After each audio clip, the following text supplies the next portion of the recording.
आपकी लड़की के पीछे गुंडा पड़े हुए हैं।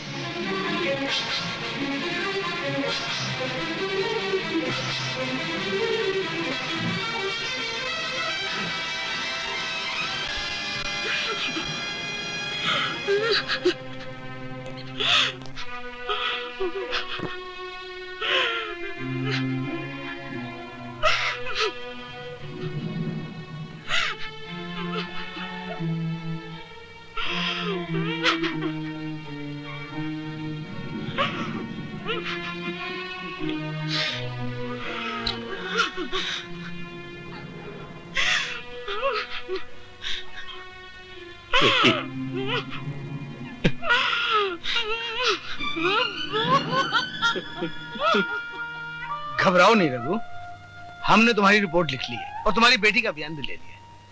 हम तुम्हें यकीन दिलाते हैं कि जिन लोगों ने तुम्हारी बेटी की इज्जत लूटी है वो बच नहीं सकते। लेकिन वो बहुत अमीर आदमी के बेटे हैं। कानून की नजरों में अमीर गरीब सब बराबर है। अगर उन लोगों ने गुनाह किया है तो सजा जरूर मिलेगी। सब ठीक हो जाएगा। रघु, पुलिस तो अपना काम करेगी, लेकिन एक आदमी और भी है जो हमेशा गरीबों की मदद करता रहता है। कौन है वो आदमी? राजेश्वर।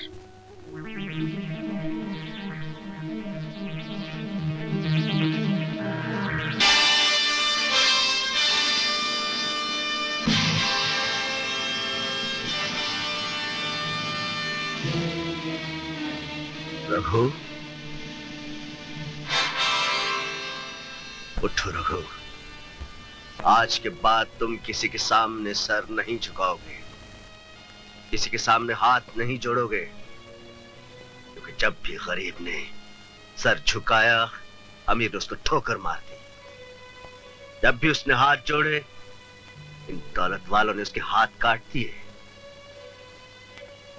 उठो रघु, तुम्हारे साथ इंसाफ जरूर होगा। कौन थे वो लोग? इस शहर के सबसे अमीर और इज्जतदार खानदान के लड़के हैं। नाम?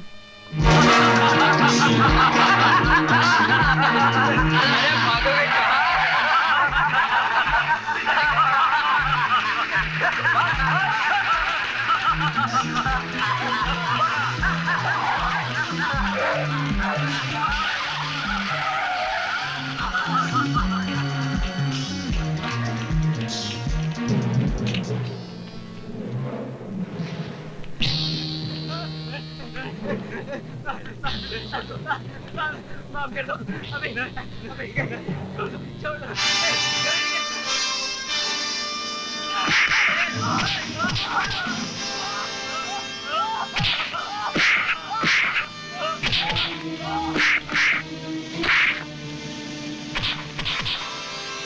क्या? उस लंगड़े रामलाल की इतनी हिम्मत कि उसने लोगों का हुक्म मानने से इनकार कर दिया। उससे कह दो कि जो आदमी लोगों को सीधी उंगली से घी निकालने नहीं देता, लोगों उसकी उंगली निकाल देता है। फ्रांसिस, मुझे किसी भी कीमत पे जगह चाहिए, चाहे घी निकाल कर या उंगली निकाल कर। Yes boss. 1 रुपया 4 आना, ये लो 12 आना। हमने तुम्हें खबर भिजवाई थी कि ये स्टॉल हमें चाहिए। अपना स्टॉल हटाओ, जगह हमें दे दो। मैं अपनी रोजी की जगह बेचकर तुम्हें यहाँ जुए का अड्डा बनाने के लिए दूं? अगर बेचोगे नहीं तो हम छीन लेंगे। अरे ऐसे कैसे छीन लोगे भाई? अरे देखो भाई, ऐसे। ये तो तुम लोग जबरदस्ती कर रहे हो। जबरदस्ती करना तो हमारा। बोलो, बेचते हो या नहीं? नहीं नहीं? नहीं तोड़ डालो सब कुछ। भाई, अरे सुनो तो सही, ये सब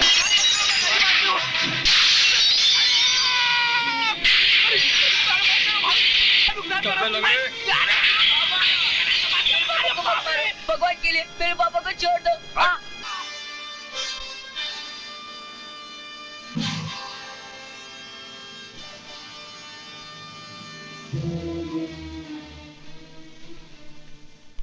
नमस्ते मालिक।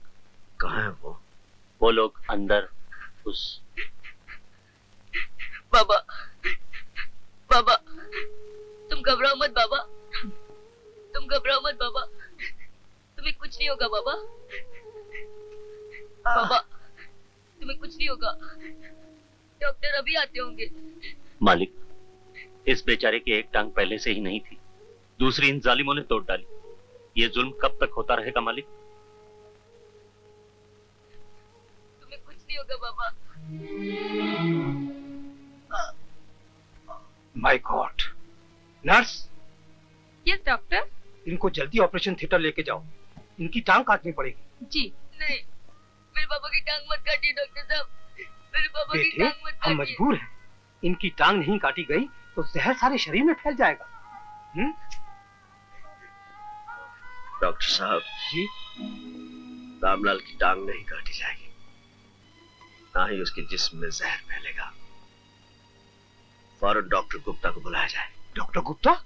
वो तो यहाँ के डीन है, वो यहाँ कैसे आ सकते हैं? उनसे कहिए राजेश्वर ने बुलाया है।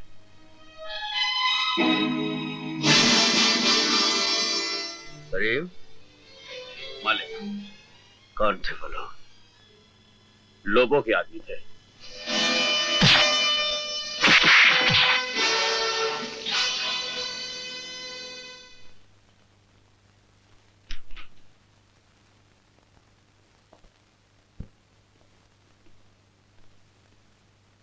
इस पर दस्तखत कर दो। ये क्या है? लोबो,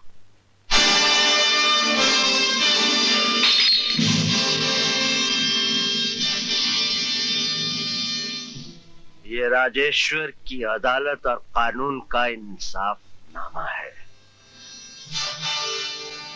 तुमने बेचारे रामलाल को अपाहज बना दिया, उसकी दुकान तोड़ दी, उसे बेरोजगार कर दिया। हम तुम्हें जिंदगी से तो नहीं, लेकिन इस होटल से निजात दिलाते हैं। क्या? मिस्टर लोबो,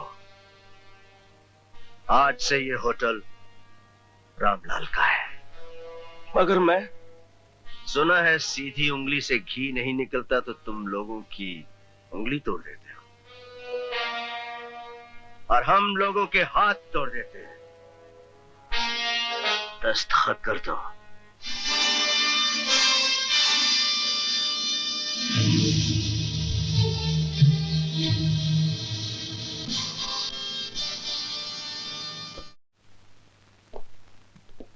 आलिया, धंधा बहुत मुनाफे का है।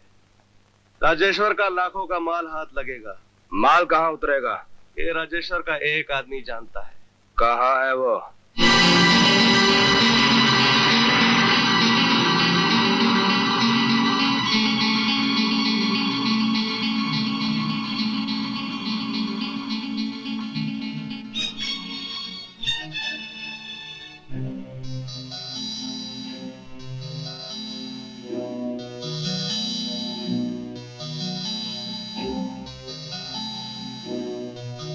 डार्लिंग, हाँ।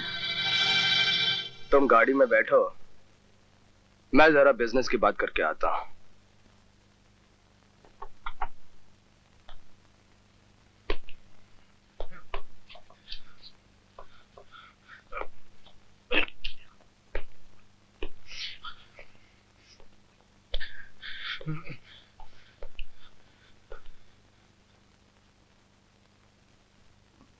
राजेश्वर की रियासत का एक वफादार कुत्ता। बताओ, राजेश्वर के जहाज का माल कहाँ उतरने वाला है? मुझे नहीं मालूम। शेर के पिंजरे में घुसकर कुत्ते को झूठ नहीं बोलना चाहिए। बताओ। कह दिया ना, नहीं मालूम। अगर मालूम होता तो भी अपने मालिक से बेईमानी कभी नहीं करता।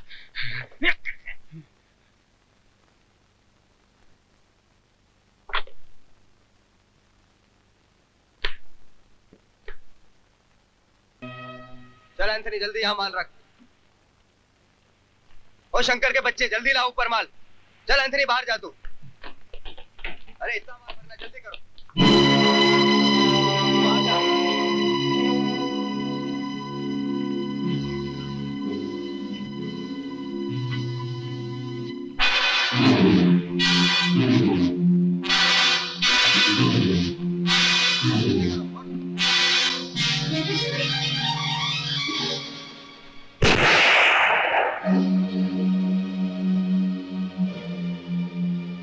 राजेश्वर से कहना कि माल कालिया लेके आए।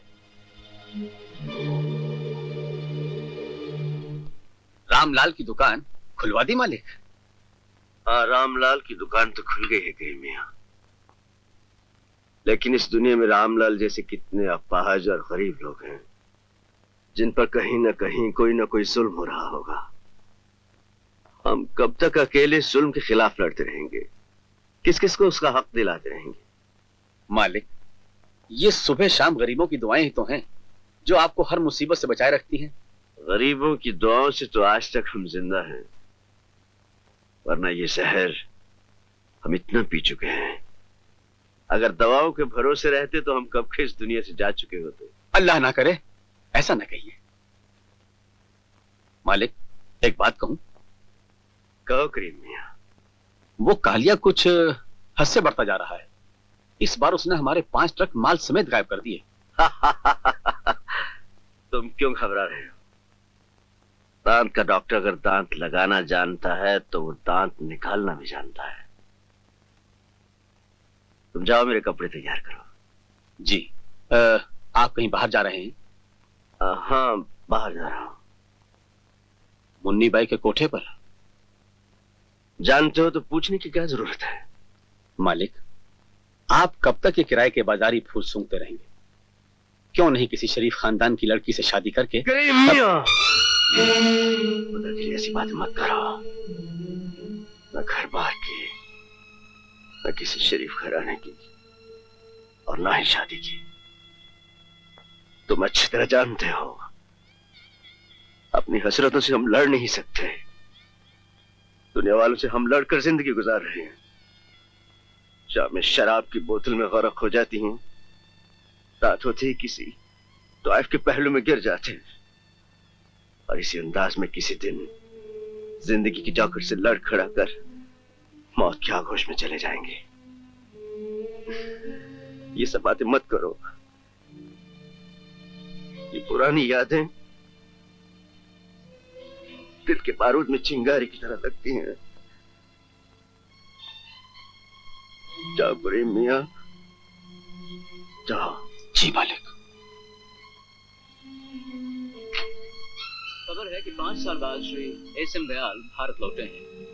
देश की बढ़ती बेकारी सुलझाने और देश की उन्नति के लिए श्री दयाल कई नई योजनाएं साथ लाए हैं।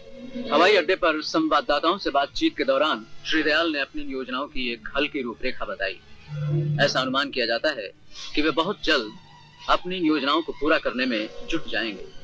उनसे देश को और समाज को बड़ी आशाएं हैं, खासकर ऐसे मौके पर जबकि देश में ऐसे जनसेवकों की बड़ी आवश्यकता है।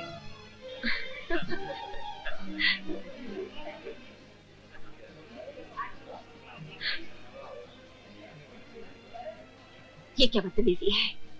ऊंची सोसाइटी में खूबसूरत लड़की का हाथ पकड़ना तमीज समझा जाता है। सीधी तरह मेरा हाथ छोड़ दो। छोड़ दूंगा, बस तुम शाम से मिलना बंद कर दो। हमारे बीच में आने वाले तुम कौन होते हो?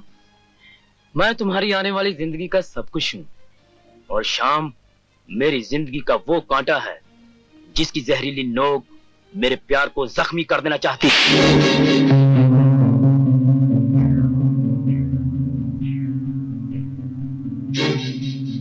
तुम्हारी इतनी हिम्मत!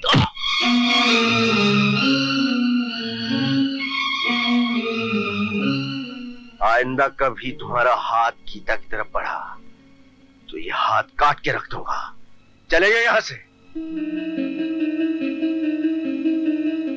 मैं जा रहा हूं, लेकिन मुझ पर हाथ उठाकर तुमने अच्छा नहीं किया। और तुम भी सुन लो गीता, दयाल ने जिसे एक बार चाहा है उसे हासिल किया है।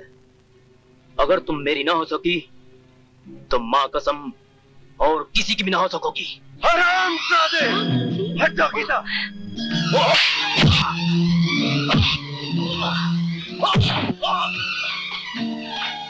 छोड़ दो मुझे। चला जा, नहीं तो तेरा खून पी जाऊंगा। जा, चला जा। खून कौन किसका पीता है ये तुम्हें वक्त बताएगा। श्याम साहब, इसके मुंह मत लगिए, ये आदमी बहुत खतरनाक है। ऐसे बहुत से आदमी देखे मैंने। कौन थे ये बदतमीज? तुम जानती हो इसे? दयाल एक सहेली की पार्टी में मिल गया था, उसके बाद घर में आने जाने लगा तो पता नहीं क्या समझ बैठा था। उसकी हिम्मत कैसे हुई मुझे छूने की।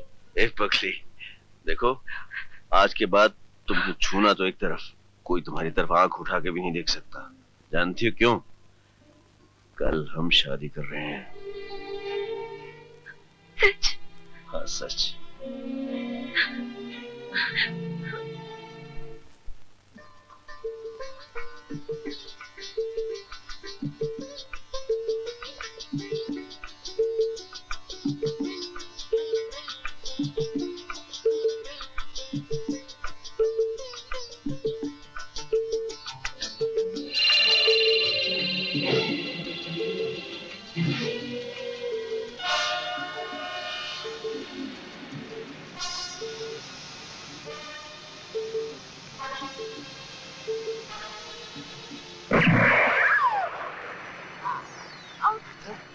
क्या हुआ?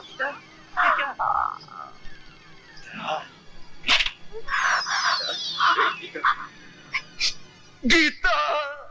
करीम! जी मालिक। फौरन अपने आदमियों को तलब किया जाए।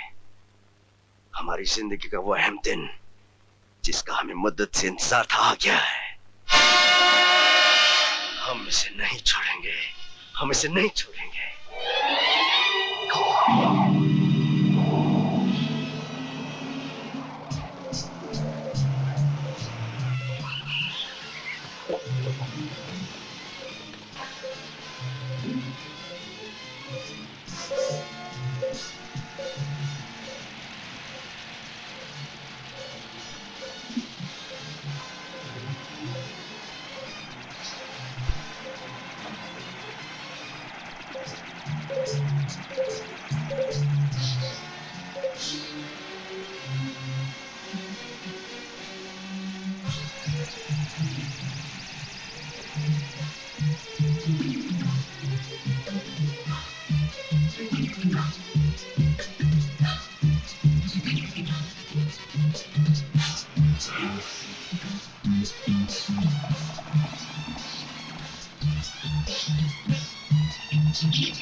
Thank you.